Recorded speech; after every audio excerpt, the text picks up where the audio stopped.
এই সূরা যারা তেলাওয়াত করবে তাদের কবরের আযাব হবে না। কবরে যাওয়া লাগবে কি লাগবে না? যাওয়া লাগবে না। কার কার হাত তুলেন? একজনও নাই। সবাই কবরে যাবেন। একদিন মাটির ভেতরে হবে ঘরে মন আমার, কেন বান্ধ দালান ঘর? প্রাণ পাখি উড়ে যাবে পিঞ্জর ছেড়ে, ধরা ধামে সবই রবে তুমি যাবে চলে। বন্ধু বান্ধব যত, মাতা পিতা দ্বারা শত, সবই হবে তোমার পরে মন আমার, কেন বান্ধ দালান ঘর?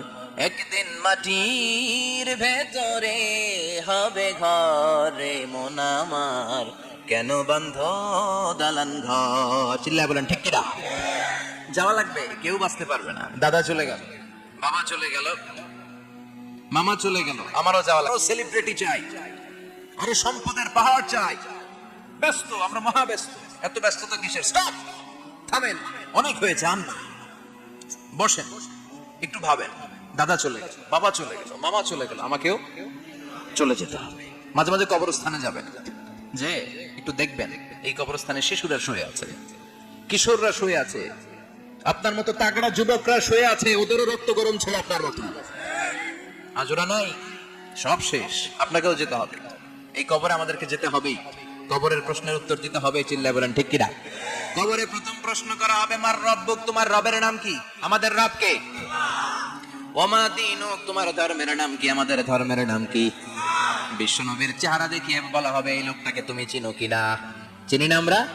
যাদের চেয়ে সুন্দর তুমি, নবী আমার কমলিহি ওয়ালা, দু জাহানের বাদশা তুমি, প্যারা নবী সাল্লাল্লাহু আলা, দু জাহানের বাদশা তুমি, প্যারা নবী সাল্লাল্লাহু আলা, যাদের চেয়ে সুন্দর তুমি, নবী আমার কমলিহি ওয়ালা। সুবহানাল্লাহ পড়ে। আমাদেরকে জিজ্ঞেস করা হবে, রব কে? বলবো আল্লাহ।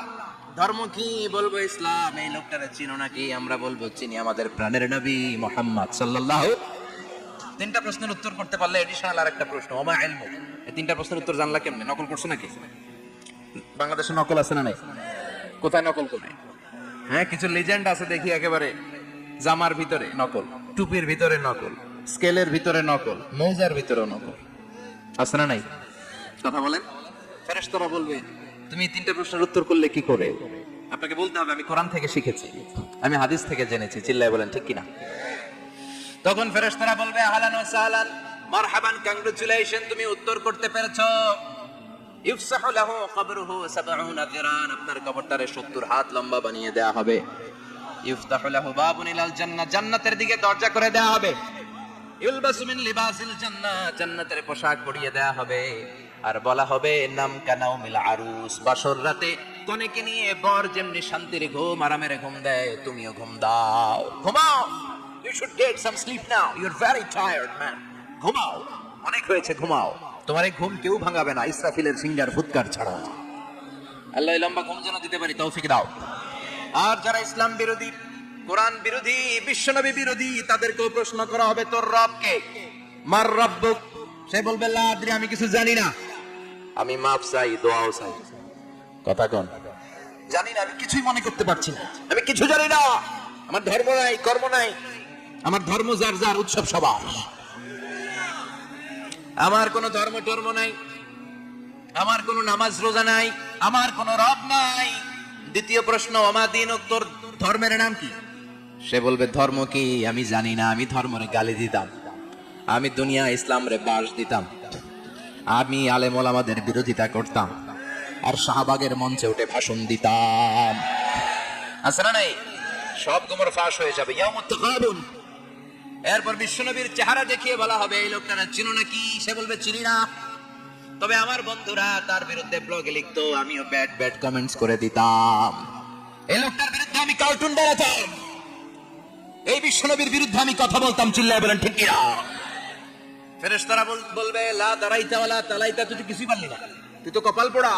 ফায়ুতরাকু বিমাতারিকা মিন হাদিদ, লোহার হাতুড়ি দিয়ে পিটিয়ে ওর মাসেলগুলো থেতলে ফেলা হবে।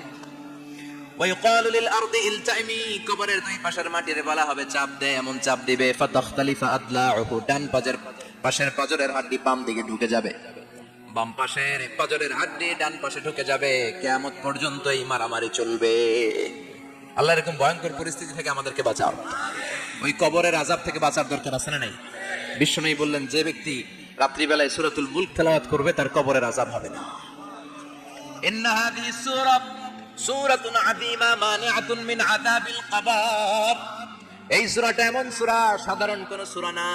এই সূরাতুল মুলক যে রাত্রিবেলায় তেলাওয়াত করবে তার কবরের আযাব থেকে তারে বাঁচিয়ে দিবে কে? নাম্বার 1 ফজিলত স্ট্যাটাস মনে থাকবে তো। 2 নাম্বার স্ট্যাটাস শাফাআত লি সাহিবিহা। এই সূরা তেলাওয়াতকারীর জন্য কিয়ামতের দিন সুপারিশ করবে। কোরআন সুপারিশ করবে, চারটেখানি কথা না।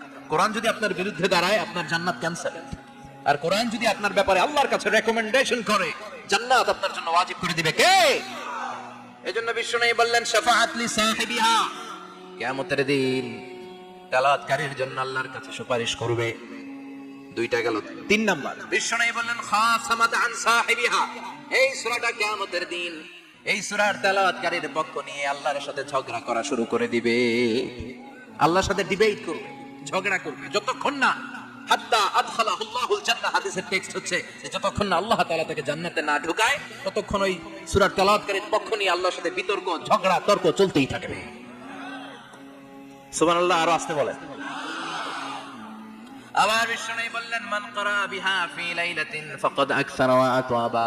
রাত্রিবেলায় এই সূরাটা যে তেলাওয়াত করবে পুরো রাত্রিটারে বরকতময় করে দিবে কে? এজন্য বিশ্বনবী আবদার করে, আবেদন করে আমাদের কাছে বলে গিয়েছেন, আমি চাই আমার প্রতিটা উম্মতের হৃদয়ে এই সূরাটা গাঁথা থাক। আমি চাই আমার প্রতিটা উম্মতের সিনার ভিতরে এই সূরার 30টা আয়াত গ্রথিত করা থাক। সুবহানাল্লাহ পড়ায়। মাত্র 30টা আয়াত মুখস্থ করতে রাজি আছেন? এক মাসে কয়দিন? প্রতিদিন একটা করে আয়াত মুখস্থ করলে এই সূরা মুখস্থ করতে লাগবে কয়দিন? হ্যাঁ, হোমওয়ার্ক। এটা আপনাদের বাড়ির কাজ, যেহেতু ক্লাসে হোমওয়ার্ক দেওয়া যায় না। আরবিতে বলে আল ওয়াজিব আল মানজিলি। আমি গতানুগতিক তাফসীর করি না, আমি সমাজের খুঁতগুলো ধরে ধরে ডিসকাশনের মতো আমি করি। বিভিন্ন জেলায় যে ওখানকার ইয়াংদের সাথেও বসে কথা বলি, এটাই আমার তাফসীর, এটাই কোরআনের এক্সপ্লেনেশন এন্ড ইন্টারপ্রিটেশন। এতেই মানুষ উপকৃত হয় বেশি। চিল্লা এখন ঠিক কিনা? তো এটা আপনাদের বাড়ির কাজ, মাইথার দিয়া বাসীদের বাড়ির কাজ। হায়াতে আল্লাহ বাঁচায় রাখলে আবার কখনো দেখা হলে জিজ্ঞেস করবো যে মুলক মুখস্থ হয়েছে কিনা। কে কে মুখস্থ করবেন না হাত তোলেন। সবাই করবেন। এবার কে কে মুখস্থ করবেন হাত তুলে আমার আল্লাহর দেখান। আল্লাহ তুমি কবুল করো।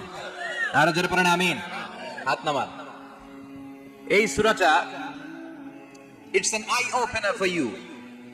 এটা আপনার চোখ খুলে দিবে।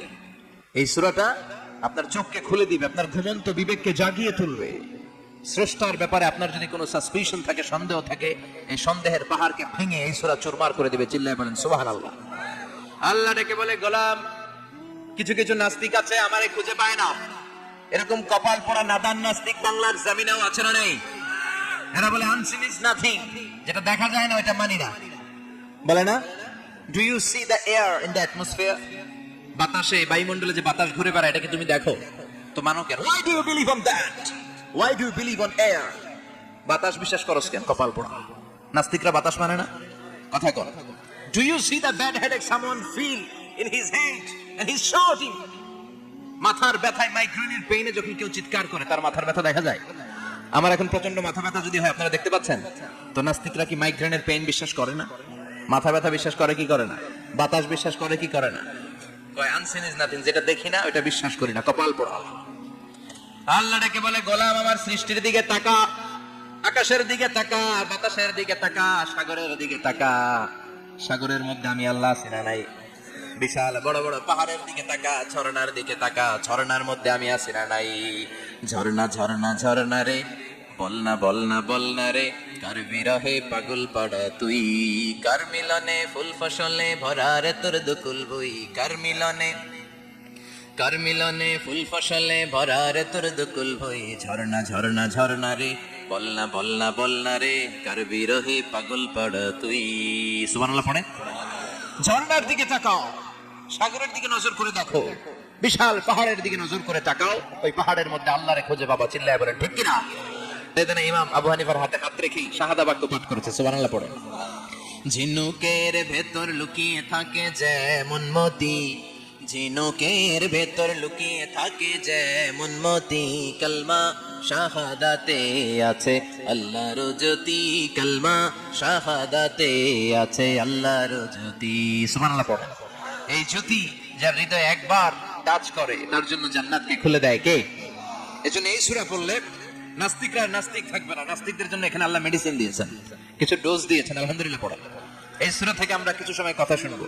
শুনতে রাজি আছেন তো? সূরার নাম চিল্লায় বলেন কি নাম?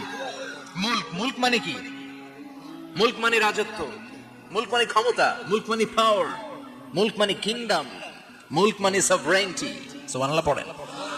রব্বুল আলামিন বলেন তাবারাকাল্লাযী বিয়াদিহিল মুলকু ওয়া হুয়া আলা কুল্লি শাইইন কাদির। সুমহান সেই সত্তা যার হাতে ক্ষমতা আর তিনি সব বিষয়ে ক্ষমতাশীল। সুবহানাল্লাহ।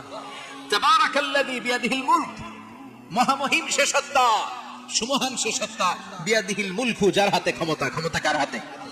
চিৎকার করে বলতে হবে কার হাতে?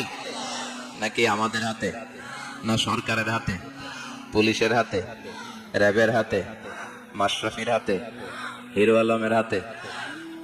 ক্ষমতা কার হাতে? ক্ষমতা শুধুমাত্র একজনের হাতে। চিল্লায় বলেন তিনি কে? আল্লাহর হাতে ক্ষমতা, আর তিনি হচ্ছেন সকল ক্ষমতার উৎস, centre of the all powers. সব ক্ষমতার উৎস কে? নাকি জনগণ?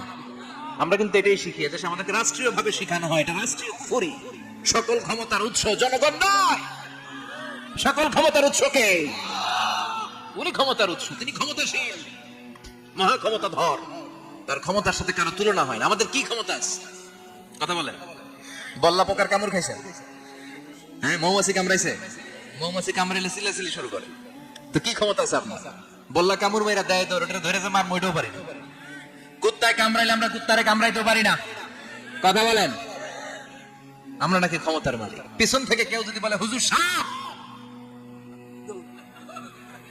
মজা করে বলছি এতই ভাবে, আসলে যদি ফাঁস করে আসতো শব্দ, স্লোগান দেওয়ার বেলায় লিল্লাহে তাকবীর আল্লাহু আকবার, আমার ভাই তোমার ভাই, কাপায় ফেলামো নামায় ফেলামো। কথা বলেন। আর যদি পেছন থেকে কেউ আওয়াজ করে বলে সাপ, দৌড়, আপনারা কি দৌড় দিবেন? আমরা দিক দিয়ে দৌড় দিবেন। কথা কন। চাচা আপন প্রাণ জীবন বাঁচানোর জন্য ভয়ে পাগল। সাপ লাগবে না, বাবা ব্যাংক চিনেন? মাইথার দিয়ে নাই বোধহয়, আছে আছে। কি করে? খালি লাফায়। 10টা ভাওয়া ব্যাংক যদি ছেড়ে দেওয়া হয় স্টেজে 2টা আর বাকি 8টা এদিকে, ভাওয়া ব্যাংক আর কি লাভ দিবে? এরসে লাফালাফি শুরু করবো আমরা। কথা বলেন। আর আমরা দাবি করি আমরা ক্ষমতার উৎস। কোনো ক্ষমতা নাই। একবার ডায়রিয়া হলে 3 বার টয়লেটে গেলে আর চেহারার দিকে তাকানো যায় না। কারে মাফ করি দে, আই মরে যাইও, আই হাইতান না, আছে না নাই? তো পারবেন না কেন? আপনি না ক্ষমতার উৎস, আপনি না ক্ষমতার উৎস। আরে আপনার তো কোনোই ক্ষমতা নাই। খুলিকাল ইনসানু দাঈফা, মানুষকে দুর্বল থেকে দুর্বল করে তৈরি করেছে কে? এজন্য রব্বুল আলামিন বলেন তাবারাকাল্লাযী বিয়াদিহিল মুলকু ওয়া হুয়া আলা কুল্লি শাইইন কাদির। সুমহান সেই সত্তা যার হাতে ক্ষমতা। চিল্লায় বলেন ক্ষমতা কার হাতে? আমাদের হাতে কোনো ক্ষমতা নাই। আমরা হলাম দুর্বল। আমরা কি? দুর্বলের ঘরের দুর্বল। আমরা যখন জন্মেছিলাম দুর্বল। আমার ছোট্ট একটা মেয়ে আছে, আমি অবাক হয়ে থাকি যে আমিও তাইলে ছোটবেলায় এরকম ছিলাম, না খাওয়ালে খেতে পারে না, পেশাব পায়খানা করে, ঘর নষ্ট করে, বমি করে, দাঁড়াতে পারে না, শুইতে পারে না, লালা পড়তে থাকে, ক্লিন করতে হয়, সব সময় তাকে আল্লাহর আদেশে দেহে ঢুকে, আল্লাহর আদেশে বের হয়ে যায়, ঠিক কিনা? এই যে ছোট্ট বাচ্চাটার দেহের ভিতরে যে রুহ ঢুকলো, কে দিল? 120 দিনের আগে মানব শিশুর দেহের ভিতরে কিন্তু রুহের ফুৎকার হয় না। সহিহ বুখারীর বর্ণনা 40 40 40, 3 40-এ কত? কথা বলেন। প্রথম 40-এ থাকে নুতফা, তারপরের 40-এ হয় আলাকা, তারপরের 40-এ হয় মুদগা, sperm drop, blood clot, and then the little flesh. ছোট্ট নাপাক পানি ছিলাম, শুক্রাণু ছিলাম আমরা। কি ছিলাম? শুক্রও ছিলাম না, শুক্রাণু, শুক্রের অণু। এক ফোঁটা শুক্রের মধ্যে 20 কোটি অণু থাকে, ওই 20 কোটির একটা ছিলাম আমি আর আপনি। সুবহানাল্লাহ। বাড়ি থেকে বলে ডিম্ব আমরা ছিলাম না, আমরা ছিলাম ডিম্বাণু। ডিম্বের এই ডিম্বাণু আর শুক্রাণু দুইটা মিলে আল্লাহ আমাদেরকে বানায় ফেললেন জাইগট।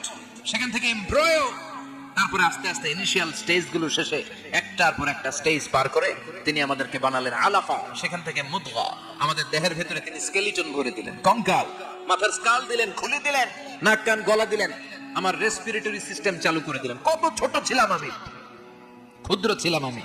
ফালয়ানজুরিল ইনসানু মিম্মা খুলিকা, খুলিকা মিম্মা দাফিক। মানুষের উচিত তার সৃষ্টি প্রক্রিয়ার দিকে নজর করে তাকানো। বাবার পিঠ থেকে সবেগে নির্গত হওয়া পানি দিয়ে মায়ের পেটে তোমারে ঢুকায় দিল কি? নাপাক পানি থেকে ছোট্ট ব্যাঙ্গাচির মতো ছিলাম, জোকের মতো মায়ের জরায়ুর দেয়ালে লেগেছিলাম।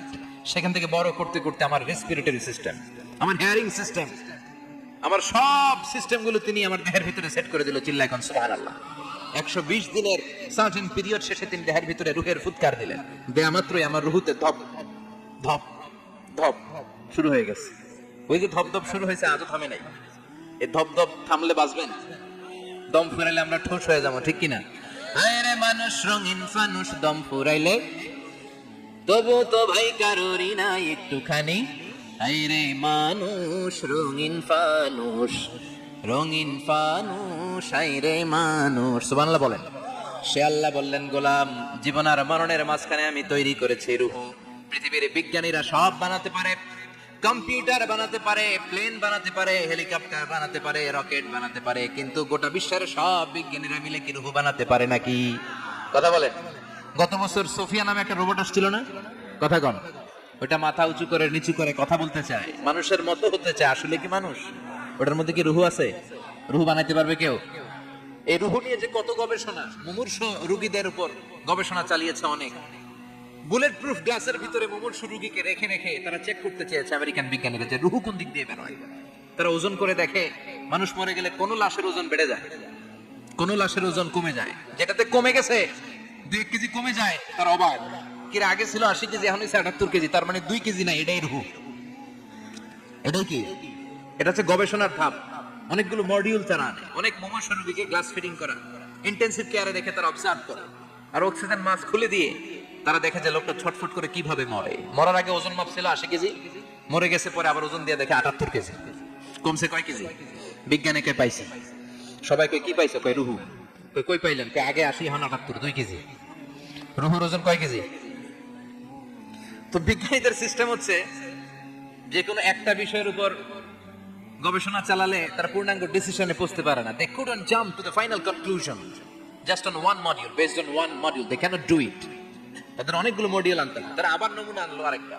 মুমূর্ষু রোগী, অক্সিজেন চেম্বার লাগানো, মাস্ক লাগানো, এটা খুলে ফেললে মরে যাবে।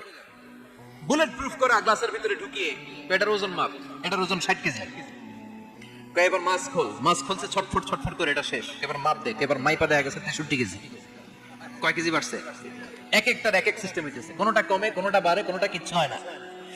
সবাই কয় তাইলে আপনি রুহু পাইলেন কই? আগেরটা কম ছিল, মনে করছিলেন 2 কেজি কমছে, ওইটাই রুহু, এখন 3 কেজি বাইরে গেছে, মিলাইবেন কি দিয়া? কথা কন। আল্লাহ ডেকে বলে, গোলাম, কিয়ামত পর্যন্ত একটার পর একটা মুমূর্ষু রোগীকে বুলেট প্রুফ গ্লাসের ভেতরে ঢুকাতে পারবি, গবেষণা করতে পারবি, মাগার রুহু খুঁজে পাবি না। চিল্লায় বলেন ঠিক কিনা? কারণ এই রুহুর মালিক কে?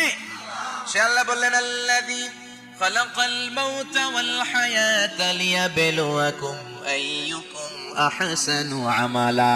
জীবন আর মৃত্যু বানালাম তোমাদেরকে পরীক্ষা করার জন্য। পরীক্ষা আছে না নাই? গোটা দুনিয়াটাই পরীক্ষা। আল্লাহ যারে পছন্দ করে বেশি তার পরীক্ষাও। আশাদ্দুন নাসি বালাআন আল আম্বিয়া। এই পৃথিবীতে আল্লাহ সবচেয়ে বেশি বালা মুসিবত দিয়ে পরীক্ষা করেছেন নবীদের। কারণ নবীরা আল্লাহর কাছে কম প্রিয় না বেশি প্রিয়? যেহেতু প্রিয় বেশি, পরীক্ষা। এজন্য মুমিনের উপর যদি পরীক্ষা আসে, মুমিনের উপর যদি অত্যাচার আসে, মুমিনের উপর যদি ধৈর্যের পরীক্ষা আসে, জেল জরিমানা আসে, মুমিন ওইটারে ভয় পায় না। মুমিন ভয় পায় একজনকে। চিল্লায় বলেন তিনি কে? কারণ আল্লাহর ঘোষণা, ওয়ালা তাহিনু ওয়ালা তাহজানু। ঘোষণাটা কার? ভয় নাই, তোদের চিন্তা নাই। আনতুমুল আ'লাউনা ইন কুনতুম মুমিনিন। তোমরাই বিজয়ী হবা যদি মুমিন হও, যদি মুমিন হও। এজন্য ধৈর্যের পরীক্ষা দিতে হবে, আল্লাহর উপর তাওয়াক্কুল করতে হবে, অত্যাচারের জুলুম আল্লাহর নামে সহ্য করে যেতে হবে। চিল্লায় বলেন ঠিক কিনা? কারণ মুসলিমের সাথে আল্লাহ থাকে। মুসলিমের বদদুয়াকে বিশ্বনবী ভয় করতে বলেছেন। কারণ মুসলিমের বদদুয়ার মাঝে আর আল্লাহর মাঝে পর্দা থাকে। যারা দুনিয়ার বুকে জুলুম করে তাদেরকে ক্ষমতার মসনদ থেকে নামিয়ে দেয় কে? আর যারা মজলুম হয়, যাদের রক্ত দিয়ে জমিন ভেজে, তাদেরকে জমিনের ক্ষমতা দিয়ে দেয় কে? আর যারা রক্ত ঝরায়, ইতিহাস বলে তারা শেষ পর্যন্ত প্রাণ আর জান নিয়ে পালাবার জায়গাটা পায় না। চিল্লায় বলেন ঠিক কিনা? এজন্য মুমিন খুব ভালো করে জানে, রাত্রি যত গভীর হয়, সুবহে সাদিকের সময় কাছে আসতে থাকে। গর্ভবতী নারীর পেটের জ্বালা যন্ত্রণা, ব্যথার পেইন যত বাড়ে, নতুন মেহমান আগমনের সময় কাছে আসতে থাকে। তেমনি ইসলামের পক্ষের শক্তির উপর যদি অত্যাচার, অনাচার, স্টিম রোলার বেড়ে যায়, এটা প্রমাণ করে ইসলামের বিজয়ের সময় কাছে আসতে শুরু করেছে। চিল্লায় বলে ঠিক কিনা? এজন্য রাব্বুল আলামিন ডেকে বলেন, গোলাম, লিয়াবলুয়াকুম আইয়ুকুম আহসানু আমালা, কে ভালো আমল করো, কে খারাপ আমল করো, এজন্য আমি জীবন মরণ তৈরি করেছি। চিল্লায় কোন ঠিক কিনা? এরপর আল্লাহ বললেন, ওয়ালাকাদ যায়্যানাস সামাআদ দুনিয়া বিমাসাবিহা ওয়া জাআলনাহা রুজুমান লিশ-শায়াতিন। সুবহানাল্লাহ বলেন। ওয়ালাকাদ যায়্যানাস সামাআদ দুনিয়া। মাইকম্যান কোথায়? সাউন্ডটা বাড়াও। এত দুর্বল কেন তোমার সাউন্ড? মনে হচ্ছে আমি মাইক ছাড়া কথা বলছি। সাউন্ডটাকে স্ট্রং করো। ওয়ালাকাদ যায়্যানাস সামাআদ দুনিয়া, I have beautified the closer sky with candles, with light and stars. আল্লাহ বললেন, আমি দুনিয়ার আকাশকে তারা দিয়ে সুশোভিত করেছি। আকাশে তারা আছে না নাই? এগুলো এমনি এমনি হয়েছে না? তৈরি করছে কে? বিশ্বাস হয়? কোনো সন্দেহ আছে? এখন তো লাইটিং ফাইটিং এর যুগে তারার যে কি সৌন্দর্য আমরা বুঝি না। আমরা যখন ছোটবেলা গ্রামে যেতাম, রাতের বেলা তারার মেলা, কি সুন্দর, একটার চেয়ে একটা সুন্দর। শুকতারা, ধ্রুব তারা, সপ্তর্ষি মণ্ডল, 7টা তারার একটা চেইন আছে, চেনেন এগুলো? কি সুন্দর তারা! এগুলো তৈরি করে রেখেছে কে? প্রথম আকাশের মহাশূন্যকে আল্লাহ এই তারকা দিয়ে বিউটিফাই করেছেন। It's a candle. আল্লাহ সাজিয়ে রেখেছেন। আমরা খালি চোখে যেটা দেখি, এটা কিন্তু আকাশ না, এটা প্রথম আকাশ নয়। প্রথম আকাশ যে কত দূরে আমেরিকান নাসার বিজ্ঞানীরাও জানে না। খালি চোখে আমরা যা দেখি, এটা প্রথম আকাশের মহাশূন্য। এর অনেক অনেক অনেক উপরে প্রথম আকাশ। এরপরে দ্বিতীয় আকাশের মহাশূন্যের স্তর শুরু, এরপরে দ্বিতীয় আকাশ, তারপরে তৃতীয় আকাশের মহাশূন্যের স্তর শুরু, তারপরে তৃতীয় আকাশ। একটার চেয়ে আরেকটা বড়। প্রথম আকাশের চেয়ে দ্বিতীয় আকাশ কত বড় বলি? আপনার হাতের আংটিটা যদি সাহারা মরুভূমিতে আপনি ছড়ে ফেলে দেন, পুরো মরুভূমির তুলনায় আংটি যত ছোট, আল্লাহর দ্বিতীয় আসমানের তুলনায় আল্লাহর প্রথম আসমানটা ঠিক তত ছোট। একটার চেয়ে একটা বড়, একটার চেয়ে একটা বড়। সূর্য দেখে আমরা অবাক হয়ে যাই। 9,30,00,000 মাইল দূরে, এই পৃথিবীর চেয়ে 13 লক্ষ গুণ বড়। এটার সানশাইন, আলো আসতে পৃথিবীতে 8 মিনিট 18 সেকেন্ড লেগে যায়। আমরা মনে করছি সূর্যই বড়। আমরা বসে আছি মাইথার দিয়াতে, তাই না? এই জায়গাটার নাম কি? মাইথার দিয়া। কি খালি এতটুকু প্যান্ডেলের সমান? কত বড় মাইথার দিয়া! এই পুরো মাইথার দিয়া কোন থানায় পড়ছে? দাউদকান্দি। দাউদকান্দি হচ্ছে কুমিল্লার 16টা থানার একটা, ঠিক কিনা? 16 থানা মিলে কুমিল্লার একটা জেলা। এরকম কয়টা জেলা আছে? 64 জেলা। এই 64 জেলা মিলে আমাদের সুজলা সুফলা, শস্য শ্যামলা, ডিজিটাল বাংলাদেশ। কথা কন। আর বাংলাদেশ হচ্ছে পৃথিবীর সবচাইতে বড় দেশ। হ্যাঁ, 64 জেলা। এরপরে ছোট, যাদের অ্যাটলাস ম্যাপ নিয়ে যাদের ধারণা আছে, তারা দেখবেন বাংলাদেশ এই শব্দটা লেখার জায়গাও আমরা পাই না। মানচিত্রে বাংলাদেশ শব্দটা লেখার জায়গা পাই না। বিআরএ উঠে যায় ইন্ডিয়ার উপর, আর ডিএসএ উঠে যায় আবার ইন্ডিয়ার উপর। মাঝখানের দুইটা অক্ষর বাংলাদেশের উপরে পড়ে। চিল্লায় বলেন ঠিক কিনা? কত ছোট দেশ! পাশের ইন্ডিয়া 20-25 গুণ বড়।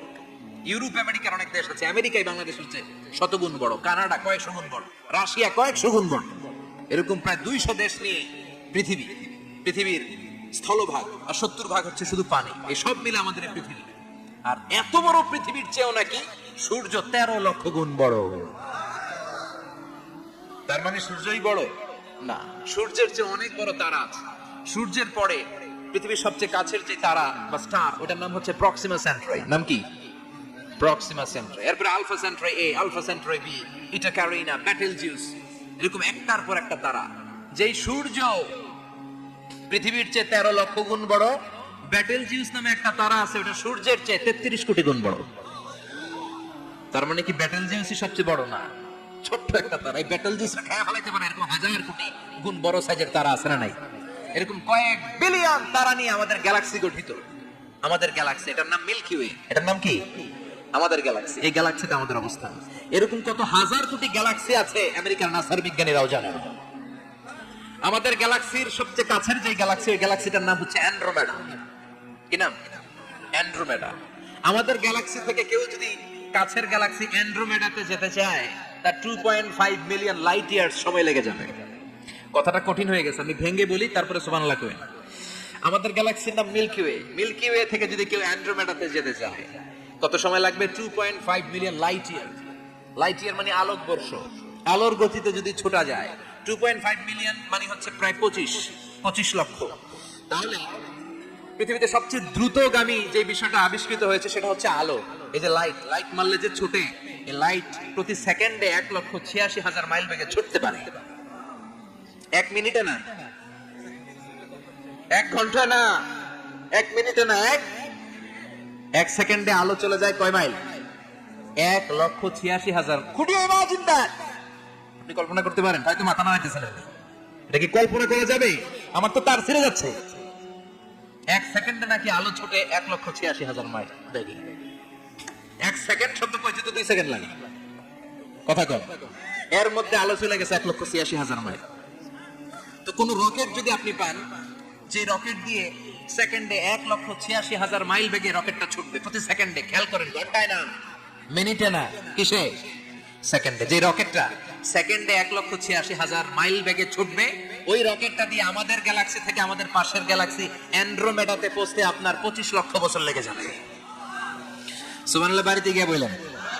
এরকম বিশাল বিশাল তারা দিয়ে আমাদের আকাশটাকে বিউটিফাই করেছে কে?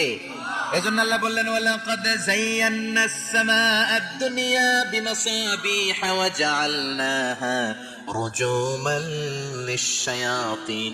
আমি এই দুনিয়ার আকাশটারে সুন্দর সুন্দর তারকারাজি লাইটের মতো সেটিং করে সুশোভিত করেছি। আবার এই তারকা দিয়ে আমি শয়তানদেরকে প্রহারও করেছি। সুবহানাল্লাহ। শয়তানদেরকে আল্লাহ তারা মেরে আঘাত করে। সুবহানাল্লাহ বলেন। এরপরে এই সূরার প্রথম রুকুর শেষে আল্লাহ বললেন, وَأَسِرُّوا قَوْلَكُمْ أَوْ اجْهَرُوا بِهِ إِنَّهُ عَلِيمٌ بِذَاتِ الصُّدُورِ أَلَا يَعْلَمُ مَنْ خَلَقَ وَهُوَ اللَّطِيفُ الْخَبِيرُ। আল্লাহ বললেন, وَأَسِرُّوا قَوْلَكُمْ, তোমরা যদি গোপনে কথা বলো, أَوْ اجْهَرُوا بِهِ, কিংবা স্পষ্ট করে বলো, সব শুনে কে? আপনি যেমনি বলেন শুনবে কে? বলেই নাই, শুধু মনে মনে ভাবছেন, শুনবে কে? সুবহানাল্লাহ কইবেন না? সাত আকাশের উপরে, আরশের উপরে তার অবস্থান, সাত জমিনের নিচে কোন গোপনতম প্রকোষ্ঠে, কোন ছোট্ট বাক্সের ভেতরে যদি কোনো পিঁপড়া, পিপিলিকা নীরবে হেঁটে যায়, আল্লাহ বলে আমি ওই পিঁপড়ার হেঁটে চলার পায়ের আওয়াজটাও শুনতে পাই। এজন্য কেউ যেটা শুনে না, শুনে কে? এরপর আল্লাহ বললেন, হুয়াল্লাযী জাআলা লাকুমুল আরদা যালুলান ফামশু ফি মানাকিবিহা ওয়া কুলু মির রিজকি ওয়া ইলাইহিন নুশুর। সুবহানাল্লাহ বলেন। আল্লাহ ডেকে বললেন, গোলাম, তোমাদের জন্য জমিনটারে আমি বিছানা বানিয়েছি। আল্লাযী জাআলা লাকুমুল আরদা ফিরাশা, জমিনটারে বিছানা বানিয়েছে কে? এই বিছানার মতো সমতল জমিন দিয়ে তোমরা হেঁটে বেড়াও, চলে বেড়াও, হেলে দুলে পড়ার সুযোগ নাই, ঠিক কি না? এই যে মাইথার দিয়ে আজকের যে ময়দান, এটা যদি বিছানার মতো সমান না হয়তো বসতে পারতেন? কথা কন। এই ময়দানের প্যান্ডেলের এদিক দিয়ে উঁচা, এদিক দিয়ে গর্ত, এদিক দিয়ে নিচা, এদিক দিয়ে খাড়া, কেমন হইতো? কথা কন। কেউ আমারে দেখতো, কেউ দেখতো না, কেউ দাঁড়াইয়া, কেউ বৈশা, আছে না নাই? কিন্তু জমিনটারে সমতল বানালো কে? আপনি যদি বিমান থেকে যদি আপনি দেখেন, বিমানের গ্লাস দিয়ে, জানলা দিয়ে যদি আপনি নিচের দিকে তাকান, আপনি দেখবেন মনে হবে পুরো জমিনটাকে আল্লাহ সবুজ কার্পেট দিয়ে কার্পেটিং করে রেখেছে। এই সৌন্দর্য দিয়েছে কে? আবার রব্বুল আলামিন বলেন, জমিনটারে সমান দেখে, কার্পেটিং দেখে মনে করো না তোমরা বেঁচে গিয়েছো। আমার দেয়া বিধান আমার জমিনে যদি কায়েম করতে না পারো, এই কার্পেটিং করা জমিনের ভেতরে আযাব আছে না নাই? এই পুরো জমিনের ভেতরে আছে আগুন আর আগুন। আগ্নেয়গিরির অগ্নুৎপাত জ্বালামুখে বিস্ফোরণ করে দিয়ে গোটা বিশ্বটারে মুহূর্তে মেসাকার করে দিতে পারে কে? এজন্য আল্লাহ ডেকে বললেন, গোলাম, আমিনতুম মান ফিস সামাই আন ইয়াখসিফা বিকুমুল আরদা ফাইযা হিয়া তামুর। তোমরা কি ভেবেছো নাকি বেঁচে যাবা? আমি চাইলেই পুরো জমিনটারে কাঁপিয়ে দিতে পারি। আয়াখসিফা বিকুমুল আরদ, খাসাফ মানে ল্যান্ডস্লাইড। খাসাফ মানে কি? ল্যান্ডস্লাইড, ভূমিধস, ভূকম্পন, আর্থকোয়েক, আছে না নাই? বাংলাদেশে তো ভূমিকম্প হয় না, না? এর পাইছেন? মাঝে মাঝে মাঝরাতে হয় না? 3টার দিকে নিজেই দৌড় দিব না, বাচ্চারা লইয়া দৌড় দিব, লুঙ্গি পইরা দৌড় দিব না, লুঙ্গি ছাড়া দৌড়াবো। কথা কও। এই ভূমিকম্প আছে না নাই? আল্লাহ বলে, মনে করো না জমিনটা সমতল, কার্পেটিং করে দিয়েছি, এই কার্পেটিং এর ভিতরেও আগুনের দলা আছে না নাই? আবার আল্লাহ বললেন, আমিনতুম মান ফিস সামাই আন ইউরসিলা আলাইকুম হাসিবা। নিচে যেমনি কার্পেটিং করা জমিনের ভেতরে অগ্নুৎপাত রেখে দিয়েছি, মাথার উপর থেকে আযাব দেওয়ার সুযোগ আছে না নাই?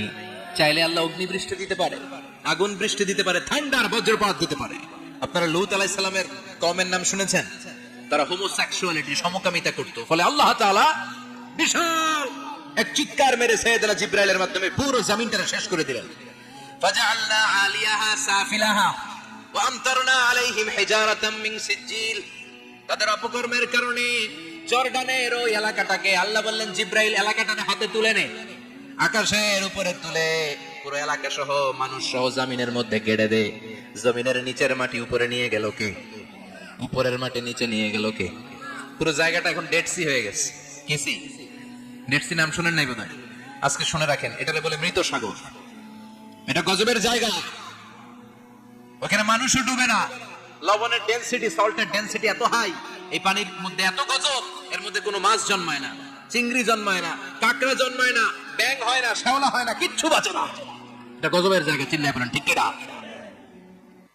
যে আল্লাহ জর্ডানের এলাকাটারে ধ্বংস করে দিল, ওই আল্লাহ আজও আসরে নাই। এই জন্য নিজ দিয়ে তিনি যেমনি আযাব দিতে পারেন, ভূমিকম্প দিতে পারেন, জলোচ্ছ্বাস দিতে পারেন, উপর থেকে তিনি শিলাবৃষ্টি দিতে পারেন কি পারেন না? মাইথার দিয়ে কখনো শিলাবৃষ্টি হয়েছিল? হ্যাঁ, ফসল ক্ষেত শেষ করে দেয় না? ছাগল টাগল মরে যায়। ছাগল যদি ইয়েতে থাকে ক্ষেতের মধ্যে, বড় শিলা মাথায় পড়লে শেষ, মানুষের শেষ, টিনের চালও শেষ। কথা কন। এরপরে আল্লাহ যদি উল্কা বৃষ্টি পাঠায়, উল্কা যদি পড়ে, কই যাবেন? কোথায় যাবেন আপনি? উল্কা চিনেন? মহাশূন্যে বিশাল পাথরের খণ্ড ঘর্ষণ খেয়ে পৃথিবীর ভিতরে ঢুকে যায়। এই পৃথিবীতে সবচেয়ে বড় উল্কাপিণ্ড পড়েছে সাউথ আফ্রিকা। সাউথ আফ্রিকার একটা সিটি আছে, হোবা সিটি। এই হোবা শহরে 60 মেট্রিক টন ওজনের একটা উল্কা পড়েছিল, যেখানে পড়েছে পুরো জায়গাটা বিশাল খাদ হয়ে গিয়েছে। এরকম একটা উল্কা যদি এখানে পড়ে আজকে, বাঁচার উপায় আছে? যে বিল্ডিং এ আমরা থাকি, রাতের বেলায় ঘুমাই আর দুম্মা চলে ধুম দেখি রাতে, ওই বিল্ডিং এ যদি একটা পড়ে, কথা কন, ডান্স ক্লাব গুলার উপর যদি পড়ে, পতিতালয় যেগুলো আছে ওগুলা যদি পড়ে, যেই হোটেল গুলার মধ্যে আকাম কুকাম হয় ওইটার উপর যদি পড়ে, নাকি আল্লাহর এখন দেওয়ার ক্ষমতা নাই? কথা কন। তার মানে বেঁচে গেছো, পার পেয়ে গেছো মনে করো না, নিজ দিয়েও আযাব আছে, উপর দিয়েও আযাব আছে। চিল্লায় বলেন ঠিক কিনা? এজন্য ভয় পেতে হবে একজন সত্তাকে, তিনি কে? সব ক্ষমতার মালিক কে? এরপরে আল্লাহ বললেন, আওয়ালাম يروا إلى الطير فوقهم صافات ويقبضن ما يمسكهن إلا الرحمن إنه بكل شيء بصير। সুবহানাল্লাহ বলেন। আল্লাহ বলেন, তোরা নাস্তিক হস কেমন করে? মানুষ নাস্তিক হয় কেমন করে? মানুষ কি মুক্ত বিহঙ্গের দিকে নজর করে তাকায় না? আকাশে মুক্ত বিহঙ্গ নাই? বিহঙ্গ বুঝছেন তো? পাখি। পাখির কথা কোরআনে বললো কে? সুবহানাল্লাহ কইবেন না? وأرسل عليهم طيرا أبابيل। আবার কাবা ভাঙতে এলে পাঠাওয়া বাবিল। দাও খোদা দাও আমায় আবার উমার দারাজ দিল। দাও খোদা দাও আমায় আবার উমার দারাজ দিল। সুবহানাল্লাহ পড়েন। এই যে আল্লাহ বললেন ওয়া আরসালা আলাইহিম, তারপর তায়রান আবাবিল, তায়ের মানে পাখি, তায়ের মানে কি? আবার জান্নাতে যারা যাবে তাদেরকে পাখির ভুনাগোশত খাওয়াবে কে? জান্নাতে যাওয়ার সাথে সাথে প্রথমে আল্লাহ আপনাদেরকে মেহমানদারি করবে মাছের কলিজা দিয়ে। খাইবেন? মাছের কলিজার কথা শুনলে জিহ্বায় পানি আসছে নাকি? আউয়ালু তাআমিন ইয়াকুলুহু আহলুল জান্নাতি ফাজিয়াদাতু কাবিদিল হুত। প্রথমে মাছের কলিজা, এরপরে পাখির ভুনাগোশত। তার মানে পাখির কথা কোরআনে আছে না নাই? আবার সাইয়েদনা সুলাইমান আলাইহিস সালামের একটা পাখি ছিল, ওইটার নাম কি ছিল? হুদহুদ পাখি। মাথার উপর দিয়ে চলতো, আর ওইটার চোখে জুমিং পাওয়ার আল্লাহ এত বেশি দিয়েছিল, এটা জমিনে নজর করলে বুঝতে পারতো কয় হাজার ফিট নিচে পানি আছে, পানিটা মিষ্টি না লবণাক্ত না কেমন, দেখে দেখে মুহূর্তের মধ্যে সাইয়েদনা সুলাইমানের কাছে সব তথ্য সরবরাহ করে দিত। সুবহানাল্লাহ। এজন্য আল্লাহ বললেন, নাস্তিকগুলো কি পাখির দিকে তাকায় না? এই পাখির দিকে তাকালে পাখির রব আল্লাহরে খুঁজে পাওয়া যায়। পাখির দিকে তাকালে, মুক্ত বিহঙ্গের দিকে তাকালে কেমন করে পাখিগুলো উড়ে যায়। এই পাখিগুলো আকাশে ধরে রাখে কে? মা ইউমসিকুহুন্না ইল্লা রাহমান। ওই রহমান ছাড়া কেউ পাখিগুলোর শূন্যে ধরে রাখতে পারে না। কত শত আয়াতে যে আল্লাহ পাখির কথা বলেছেন হিসাব নাই, কত ধরনের পাখি যে আল্লাহ বানিয়েছেন কোনো হিসাব নাই। আপনারা ঘরে জিওগ্রাফিক্যাল চ্যানেলগুলো দেখেন? হ্যাঁ, না জি বাংলা দেখেন? স্টার জলসা, কিরণমালা কি দেখেন? জিওগ্রাফিক্যাল চ্যানেল দেখবেন, ওখানে দেখবেন একটা পাখি আল্লাহ তৈরি করেছে, পৃথিবীর সবচেয়ে ছোট পাখি, নাম হলো হামিং বার্ড। কি নাম? The smallest bird ever in the world, সবচেয়ে ছোট। এটা প্রাপ্তবয়স্কে 3 থেকে 5 ইঞ্চি লম্বা হয়। এটার পূর্ণ যৌবন এটা লম্বা কত? 3 থেকে 5 ইঞ্চি। এটা প্রতি সেকেন্ডে ডানা ঝাপটাতে পারে 80 বার। কয়বার? আমাদের ডানা আছে না দুইটা, আপনি আপনার ডানা 1 সেকেন্ডে কয়বার ঝাপটাতে পারবেন? হ্যাঁ, আমি ঝাপটাইলাম, কয়টা হয়েছে 1 সেকেন্ডে? হ্যাঁ, 3টা 4টা ঝাপটা দিতেই আমার সেকেন্ড শেষ। কিন্তু এই পাখিটা প্রতি সেকেন্ডে তার 2 পাখা ঝাপটায় কয়বার? পৃথিবীর সব পাখি সামনে ওড়ে, তো এই পাখি সামনে যেমনি ওড়ে, এট দ্য সেম টাইম এই পাখি পিছনের দিকে উঠতে পারে। সুবহানাল্লাহ। বাড়িতে যাই বললেন ইউরোপের আল্পস পর্বতমালায়, গুগল করবেন যে আজকে গুগলে লিখবেন যে আলপিন সুইফট একটা পাখি আছে। এই পাখিটা একবার যখন শূন্যে উড়াল দেয়, উড়ন্ত অবস্থায় এটা আকাশে 6 মাস থাকতে পারে। আকাশের মেঘের আড় থেকে পানি খায়, শূন্যে ভেসে বেড়ানো পোকামাকড় ধরে খেয়ে বেঁচে থাকে। 6 মাস পরে একবার জমিনে ল্যান্ড করে, নামে কয়েকদিন থেকে আবার উড়াল মারে, আবার 6 মাস। আলপিন সুইফট। আরেকটা পাখি আছে, অদ্ভুত পাখি, নাম হোমা বার্ড। এই হোমা বার্ড উড়ন্ত অবস্থায় ডিম পেড়ে দেয়, আর ওই ডিমটা জমিনে পড়ার আগেই মাঝখানে ডিম ফেটে বাচ্চা বেরোয়, বাচ্চা উঠতে শুরু করে দেয়। এই পাখিগুলোর কথা কোরআনে আছে না নাই? এজন্য আল্লাহ বললেন আওয়ালাম ইয়ারাউ ইলা তাইরি ফাওকাহুম সাফাতিন ওয়া ইয়াকবিদনা মা ইউমসিকুহুন্না ইল্লার রাহমান ইন্নাহু বিকুল্লি শাইইন বাসীর। আল্লাহ বললেন নাস্তিকগুলো কি পাখির দিকে নজর করে তাকায় না? পাখির দিকে নজর করে যদি তাকায়, তখন পাখির রব আল্লাহরে খুঁজে পাবে। চিল্লায় বলেন ঠিক কিনা? পাখিকে আরবিতে বললে তয়ের। সবাই বলেন পাখির আরবি কি? বিমানের আরবিও তয়ের। পাখি আরবি যা, বিমান আরবিও। এই পাখি নিয়ে গবেষণা করে বিমান বানাইছে। সুবহানাল্লাহ কইবেন না? আমরা বানাই নাই, আমরা তো খোঁজাখুঁজিতে ব্যস্ত, আমরা আছি ফতুয়া নিয়ে ব্যস্ত। তুই 20 কারণে কাফের, তোর চাচা 90 কারণে কাফের। তোর চাচা বললেন যেই জায়গায় কবর দেয়া হবে, ওই কবরের মাটির উপরে যে ঘাস উঠবে, ওই ঘাস যে গরু খাবে, ওই গরুর দুধ যে খাবে, ও কাফের। আছে না নাই? খালি কাফের ফতুয়া দেয় ব্যস্ত। আমরা ফতুয়া নিয়ে রইলাম, আর ওরা সব আবিষ্কার করে ফেললো। উইলবার রাইট আর অরভিল রাইট, এই দুই ভাই 1903 সালে এই বিমান আবিষ্কার করেছে, এই আয়াতের উপর গবেষণা করে। আওয়ালাম ইয়ারাউ ইলা তাইর, ওরা কি পাখি নিয়ে ভাবে না? আমাদের তো ভাবার সময় নেই, আমরা আছি মদ নিয়ে আর নারী নিয়ে আর জুয়াবাজি নিয়ে। চিল্লায় বলেন ঠিক কিনা? এমন অনেক মন্ত্রীদের হোটেল আছে যেখানে পতিতালয়ের আড্ডাখানা। চিল্লায় বলো ঠিক কিনা? মুসলমান রাজ মদ আর নারী নিয়ে ব্যস্ত, আর ইহুদি খ্রিস্টানরা আমাদের সব ঐতিহ্যকে ধারণ করেছে। উইলবার রাইট আর বিল রাইট গবেষণা শুরু করে দিল। পাহাড়ে শুয়ে শুয়ে দুই ভাই খালি পাখির ছবি আঁকে, কেমনে পাখিগুলো ডানা ঝাপটা মেরে ওঠে, কেমনে নামে। গবেষণা করতে করতে করতে প্লেন বানায় ফেললো 1903 সালে। আজ থেকে 100 বছর আগের স্টোরি শোনাচ্ছি আপনাদের। তখনকার বিমান এখনকার বিমানের মতো ছিল না। আপনি দেখবেন যে শুরুতে বিমান কেমন ছিল। শুরুতে ভাঙ্গাচুরা দুইটা পাখা নিয়ে একটু উড়ে আবার থাপাস করে পড়ে, কিন্তু আশা হারায় নাই, আবার উড়ে থাপাস করে পড়ে। আমেরিকাতে সুবিধা করতে পারেনি। ফ্রান্সের এক কিং তাদেরকে ডোনেট করেছে বিপুল অঙ্কের টাকা দিয়ে। তারা প্রথম ফ্রান্সের একটা শহর থেকে আরেকটা শহরে পৃথিবীর প্রথম প্যাসেঞ্জার প্লেন নিরাপদে ল্যান্ড করেছে। মানুষের উড়ার স্বপ্ন সফল হতে শুরু করলো। এখন বিভিন্ন ধরনের বিমান একটার পর একটা শুরু হয়েছে।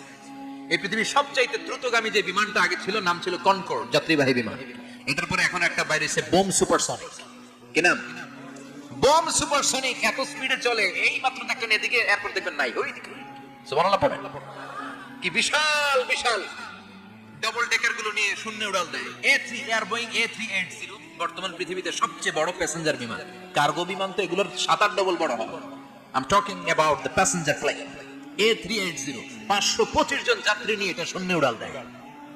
525 জন যাত্রী, কেবিন ক্রু, পাইলট, বিমানের ওজন, খাবার দাবারের ওজন, ফুয়েলের ওজন, 525 জনের লাগেজ টাগেজের ওজন, এই সব নিয়ে শূন্যে উড়াল দেয়। সুবহানাল্লাহ কইবেন না? এই বিমান আবিষ্কারের আগ পর্যন্ত গোটা বিশ্বব্যাপী সব দেশে দেশে ছিল সেনাবাহিনী আর নৌবাহিনী। বিমান আবিষ্কার হওয়ার সাথে সাথেই শুরু হয়ে গেল বিমান বাহিনী, এয়ার ফোর্স, মিলিটারি। এখন বোম সুপারসনিক বানায়, এখন ড্রোন হামলা করে, এখন মিসাইল হামলা করে, এখন স্যাটেলাইট পাঠায়। আমরাও পাঠাইছি। কি নাম? Bangabandhu satellite. We launching the Bangabandhu satellite channel last year. আমরা বঙ্গবন্ধু স্যাটেলাইটও পাঠাইছি। সবকিছু পাখির উপর গবেষণা করে হয়েছে। চিৎকার করে বলেন ঠিক কিনা? এজন্য আল্লাহ ডেকে বললেন, গোলামরা কি পাখির দিকে তাকায় না? পাখির দিকে যদি নজর করে একটিবার তাকাতো, নাস্তিক আর নাস্তিক থাকতে পারতো না। এজন্য নাস্তিকদের জন্য এই সূরার ভেতরে ডোজ আছে, আই ওপেনার আছে। সর্বশেষ আল্লাহ একটা প্রশ্ন দিয়ে এই সূরাটা শেষ করলেন। প্রশ্নটা শুনবেন, শুনবেন সবাই। আল্লাহ বললেন, কুল আরাআইতুম ইন আসবাহা মাউকুম গাওরান ফামান ইয়াতিকুম বিমাইম মাইন। বলো দেখি সবে শুকাইয়া যদি যায় এই পৃথিবীর পানি, তাহলে হেথায় তটনির ধারা কে দিবে সবারে আনি? কে দিবে আনি? একদিন সকালবেলা ঘুম থেকে উঠছেন, টয়লেটে যাবেন, মুখ ধুবেন, স্কুলে যাবেন, অফিসে যাবেন, কাজে যাবেন, যায় দেখেন টিউবওয়েল চাপতেছেন, পানি নেই। ট্যাপ ছাড়লেন, পানি নাই। চোখের মধ্যে ময়লা, নাকে ময়লা। টয়লেটে যাবেন, পানি নাই। পুকুরে নেমে দেখেন পানি নাই।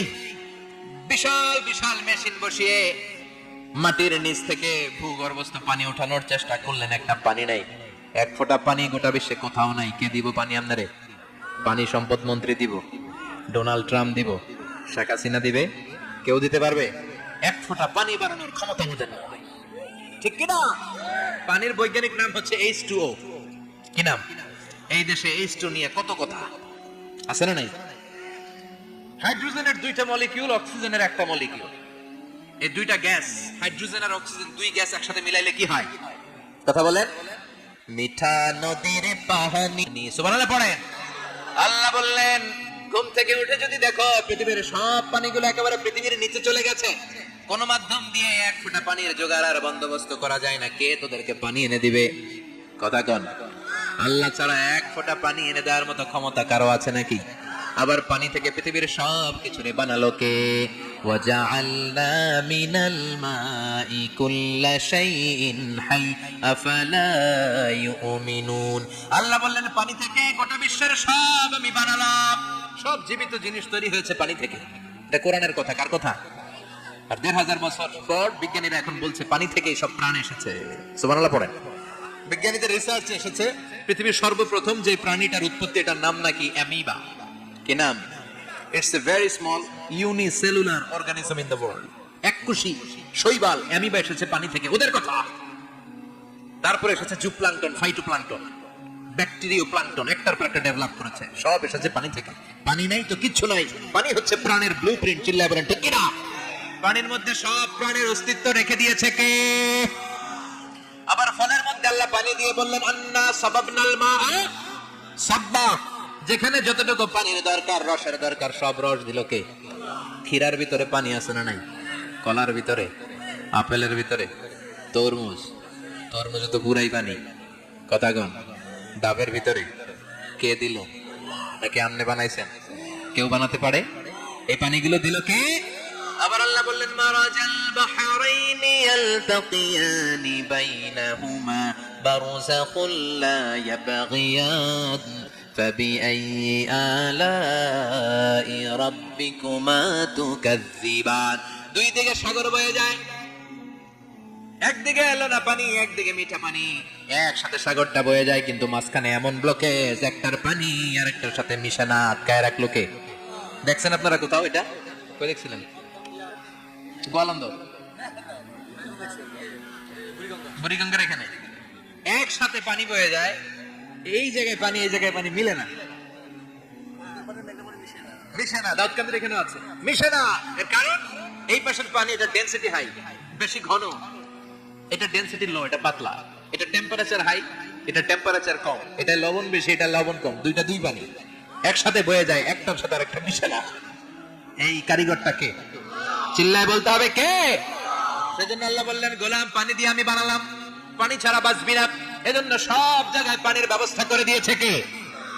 আবার বেশি পানি হলেও মরার ব্যবস্থা আছে না নাই? সাইয়েদনা নূহ আলাইহিস সালামের কওমকে বন্যা দিয়ে ধ্বংস করেছে কে? এজন্য পানি চাইবো কার কাছে? কথা কর।